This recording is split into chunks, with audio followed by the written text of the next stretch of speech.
राधे राधे महाराज जी। महाराज जी, क्या पुण्य कर्म से पाप कर्म नष्ट किए जा सकते हैं, घटता है? नहीं, दोनों अलग हैं, लेकिन भागवतिक कर्म से पाप कर्म नष्ट किए जा सकते हैं। कुआं, पौशाला, बावड़ी, इस तरह के औषधालय, विद्यालय ये खुलवा देना, ये सब सुकृत के अंतर्गत आते हैं। लेकिन जैसे हम गंगा स्नान कर रहे हैं, भगवत धाम आ रहे हैं, पुरियों के दर्शन कर रहे हैं, ये भागवतिक है। इसको सुकृत में नहीं लिखा जाएगा, इसे भागवतिक है। अब इसका संकल्प कीजिए आप कि आज तक जो हमसे पाप हुए हैं वो नष्ट हो, तो जितना आपका भागवतिक आराधन होता जा रहा है उतना वो नष्ट होते जाएंगे। नहीं तो दो कर्म अलग अलग हैं, शुभ और अशुभ। और भगवान के वचन है कि अवश्य में वो भोक्तव्यम कृतम कर्म शुभा अशुभम। शुभ कर्म पुण्य, अशुभ कर्म पाप, दोनों को भोगने पड़ेंगे। लेकिन यदि हम भजन करें, भगवत धाम का दर्शन, जैसे श्री बिहारी जी के दर्शन, ये पुण्य नहीं है, ये कृपा है। जैसे संत दर्शन है, ये पुण्य नहीं है, ये कृपा है। अब मोह भा भरोसनवंता बिन हरि कृपा मिले नहीं। भगवत धाम है श्री राधिका कृपा बिन सबके मन लगम। तो जो प्रभु से जुड़ा हुआ हम भागवतिक कार्य करते हैं और फिर उससे संकल्प करते हैं कि हमारे जो पाप नष्ट हो जाए, तो फिर पाप नष्ट हो जाए। और अगर संकल्प नहीं करते हैं तो वो पाप हमको भोगने को मिलेंगे और इससे हमें भगवत प्राप्ति हो जाएगी। इसीलिए बड़े बड़े संतों को देह पीड़ा से युक्त देखा जाता है, पर वो भागवतिक अनुराग प्राप्ति के लिए अपने भजन का प्रयोग रोग नाश के लिए नहीं किया। क्योंकि जब भजन सही ढंग से होता है तो समझ में आ जाता है, ब्रह्मास्त्र का प्रयोग मच्छर मारने के लिए नहीं किया जाता। ये तो मरेगा, आज नहीं तो कल मरेगा, शरीर मरण धर्मा है और हम मृत्यु लोक में है, यहाँ अमृत तो थोड़ी किसी का हो जाएगा। तो इसको तो जाना ही है, और जब तक जाना है तब तक हम इतना भजन कर लेते हैं कि आना जाना मिट जाए। ये शुद्ध विवेक जागृत हो जाता है भजन करने से। यदि हम चाहें तो अपने प्रारब्ध को मिटा सकते हैं, क्योंकि हमारे पास भागवतिक वस्तु है। पर चाह हो गई, प्रारब्ध मिटा दिया, तो भगवत प्राप्ति नहीं होगी। भगवत प्राप्ति होती चाह को ही मिटा दे। जाही ना चाही कबहु कछु, तुम सन सहज सनेह, बसहु निरंतर तासुर, सो राउर निज गे है। कामना रहितम, कामनाओं का त्याग, कामना रहित होना, ये भागवतिक मार्ग है। और कामनाओं की पूर्ति करते हुए सुख पूर्वक जीवन व्यतीत करना, ये पुण्यशाली मार्ग है। लेकिन हर कष्ट को सहते हुए कभी चाह न प्रकट होने पाए, ये भागवतिक मार्ग है। आप संत हैं इसलिए आपको ऐसा उत्तर दे रहे हैं। हाँ, भागवतिक मार्ग में चाह मिटाने ही हम आए हैं। साधना, साध माने चाह, बोले भगवान हमारी साध पूरी कर दी, तो हमारी साधना, साध ही न रह जाए, कोई चाह ही न रह जाए। चाह मिट्टी, चिंता मिट्टी, मनुआ बेपरवाह, जिनको कछो न चाहिए वो साहन के साह। चाह मिटाने पूरा जगत इस प्रयास में है, अपनी चाहों की पूर्ति, और हम केवल अपनी चाह मिटाने पे लगे हैं। हमारी कोई चाह ना रह जाए। सकल कामना हीन जे ते राम भगति रसलीन। जब समस्त कामनाएं शांत हो जाती हैं तो भगवान का प्रेम जागृत हो जाता है। तो शुभ और अशुभ कर्म दोनों अलग अलग हैं। भागवतिक कर्म से हम शुभ अशुभ दोनों को मिटा देते हैं। दोनों बंधन है। एक लोहे की जंजीर से बंधा हुआ व्यक्ति और एक सोने की जंजीर से बंधा हुआ व्यक्ति, लेकिन पीड़ा तो दोनों को समान है, केवल लोहा और स्वर्ण। तो शुभ और अशुभ दोनों बांधते हैं। ये सुख में बांधता है, वो दुख में बांधता है। पाप दुख में बांधता है और पुण्य सुख में बांधता है। बंधा तो दोनों में। मुक्त भगवान का आश्रय, भगवान का नाम और भागवतिक कर्मों के द्वारा होता है, जो कर्म प्रभु को समर्पित कर देते हैं। विष्णु प्रपन्नाचार्य जी, नेपाल से। महाराज जी राधे राधे। महाराज जी, मुझे 3 चीजों से अलग होना है, शिष्येषणा, वित्तेषणा और लोकेषणा। महाराज जी, इसके लिए यही तो साधु के मार्ग में बाधा है, कंचन कामिनी कीर्ति। तो आज के सत्संग में हम कह रहे थे कि ये कोई छोटी मोटी चीज नहीं है। अक्रूर जैसे महात्मा जब समंतक मणि हाथ लगी तो दूर हो गए द्वारिकाधीश से और काशी जाकर यज्ञ करने लगे, छुपा लिया समंतक। नीलमणि भगवान से बढ़कर समंतक मणि लगी। समझ में आ रहा है? महाप्रभु चैतन्य देव जी के चरित्र में पढ़ा कि एक कृष्णदास के नाम के महात्मा महाप्रभु के साथ थे और वो वाम मार्गियों को देखकर जो गलत आचरण में थे उनका संग कर लिया। कामिनी का आकर्षण, कामनी का आकर्षण कोई छोटा मोटा आकर्षण नहीं है, बहुत बड़ी सामर्थ्य है। नारी नयन सर जाहि न लागा। पर चक्की चलती है ना, हर दाना पिसता है, पर जो कील के नजदीक पहुंच गया वो नहीं पिसता। चलती चक्की देख के दिया कबीरा रोए, दो पाटन के बीच में साबित बचा न कोई।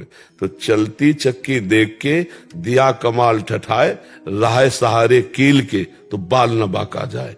सीम की चाप सके को तासु, बड़ रखवार रमापति जासु। तुमसे सच्ची कहते हैं, जवानी व्यतीत हुई है, अब 13 में निकले थे, 14, 15, 16, 17, 18, 19, 20, अब मान लो 55 की आयु लगभग। तो इतना जो बीच की यात्रा, जीवन में कभी किसी माई को ऐसे नहीं देखा। अब सेवा दी है तो सत्संग, प्रश्न उत्तर, वो चर्चा अलग है। और रुपया, गंगा किनारे रुपया मिलेगा, भोजन तो मिलता नहीं, किनारे ही रहना, किसी गांव में नहीं जाना, भिक्षा नहीं मांगना, आकाश वृत्ति से जो हमें गंगा किनारे मिलेगा वो गुरु प्रसाद से। ऐसा अब जो जीवन है, अब वो भगवान के आश्रित जीवन पूर्ण रूप से है। अब महलों में रखो चाहे झोपड़ी में बांध दो, अपना अस्तित्व ही नहीं रह गया है। अब वो जैसे चाहे वैसे। तो जब तक साधक का अहंकार पूर्ण रूप से भगवान के चरणों में समर्पित ना हो जाए, कब हम समझेंगे कि हमारा अहंकार भगवान के चरणों में समर्पित हो गया? जब हमें दूसरों में सद्गुण दिखाई दे, अपने में नीचता, तब अहंकार गलित हो रहा है। देखो, परम ज्ञानी हनुमान जी महाराज हैं, ज्ञानी नाम अग्रगण्यम बुद्धिमताम वरिष्ठम अतुलित बलधामम हेम शैलाभदेयम। ऐसे महापुरुष जब विभीषण जी से मिलते हैं तो क्या कह रहे हैं? असमय अधम सखा, ये अहम समर्पित है। असमय अधम सखासु।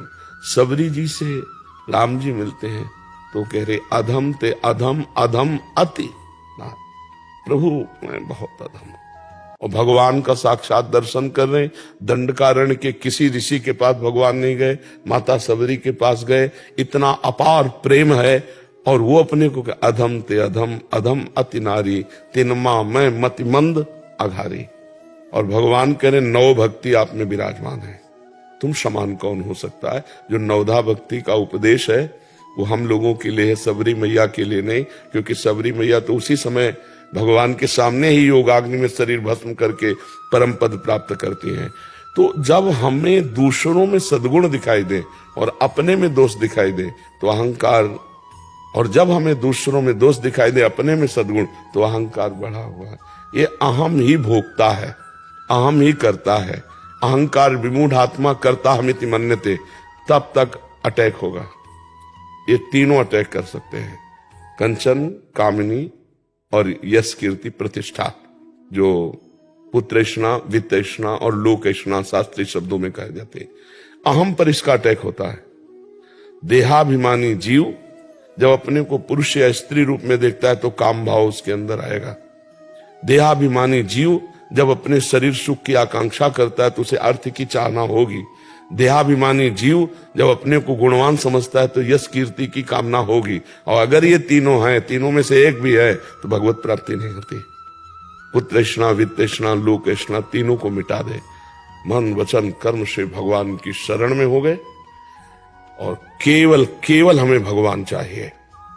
ब्रह्मर्षि वाल्मीकि जी महाराज भगवान श्री राम से कहते हैं, जननी सम जानहु पर नारी, धन पराए बिसते बिस भारी।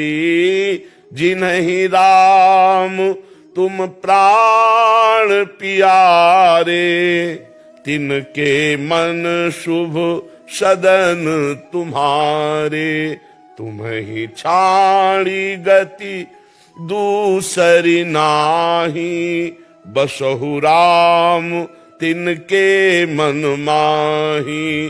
काम क्रोध मद मान न मोहा, लोभ न क्षोभ राग नहीं द्रोहा।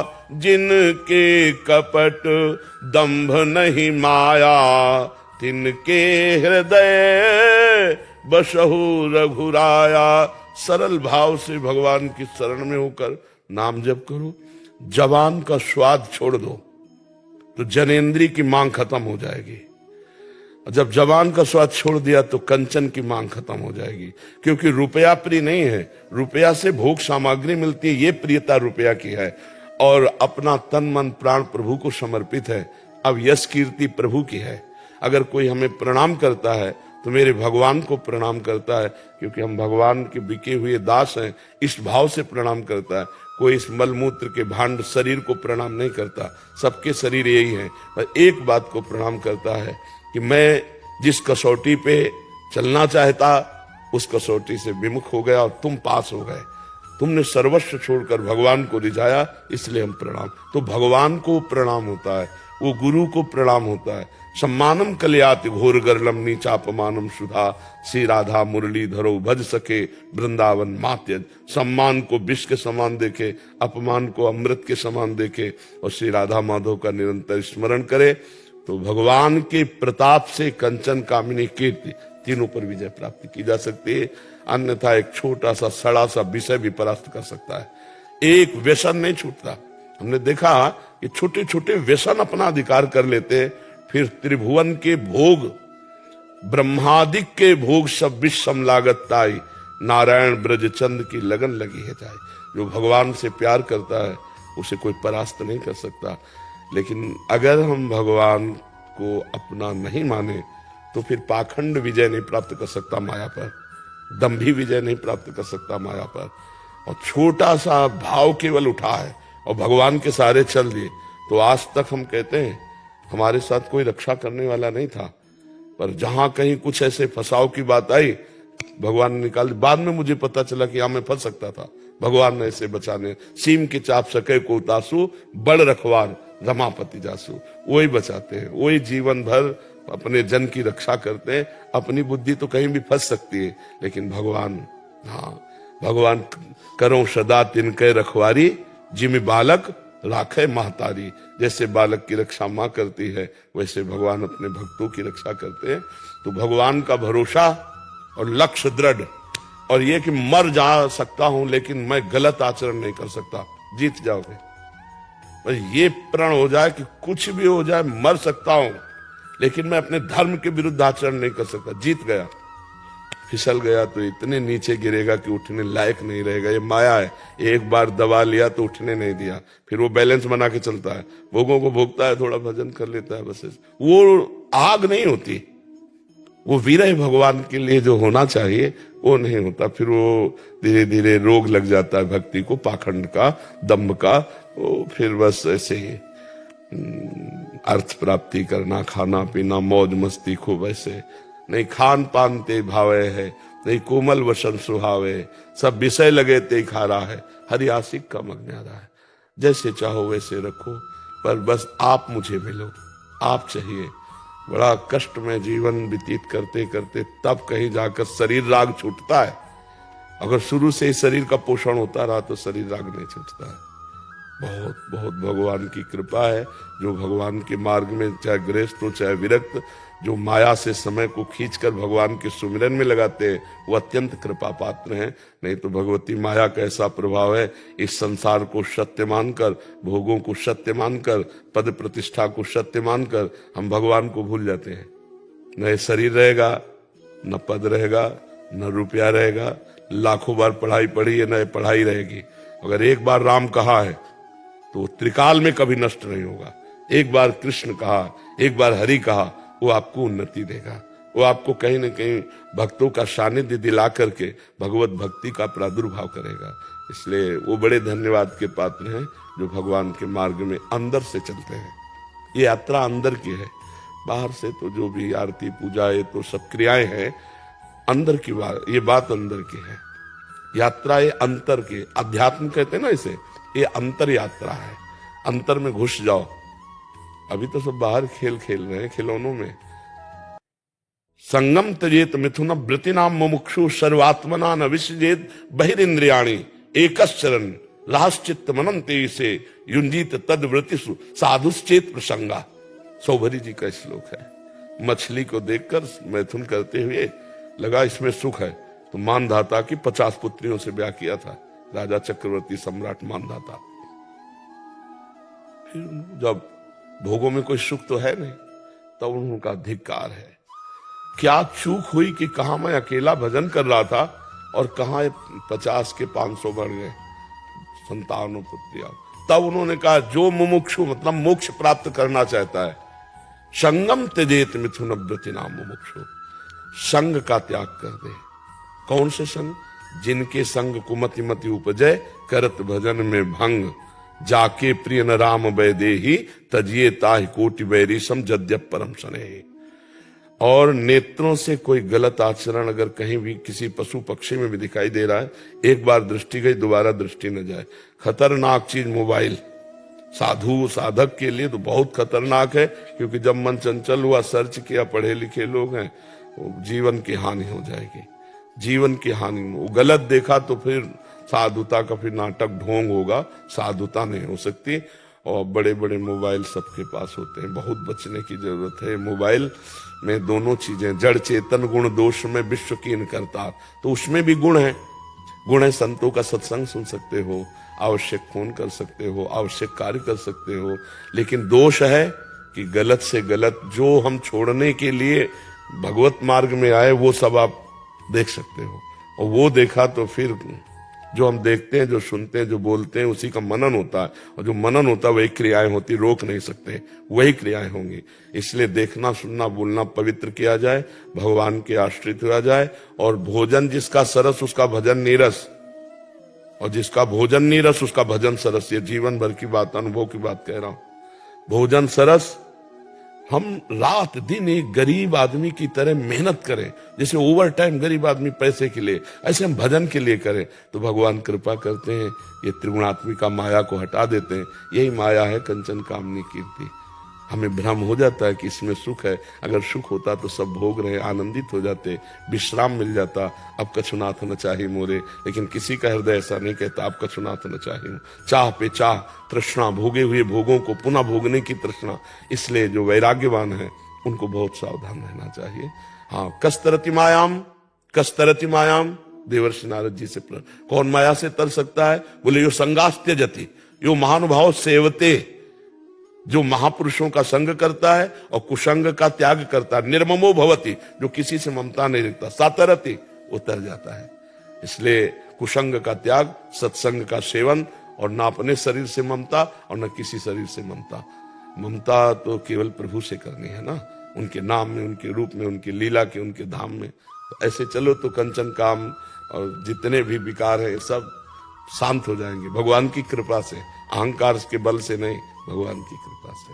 धनम मदीयम तव पाद पंकजम, कदा नु साक्षात् करवाणी चक्षुषा, कदा पुनः शंकर थांग कल्पक, ध्वजारविंदाम कुशवज्र लांछनम।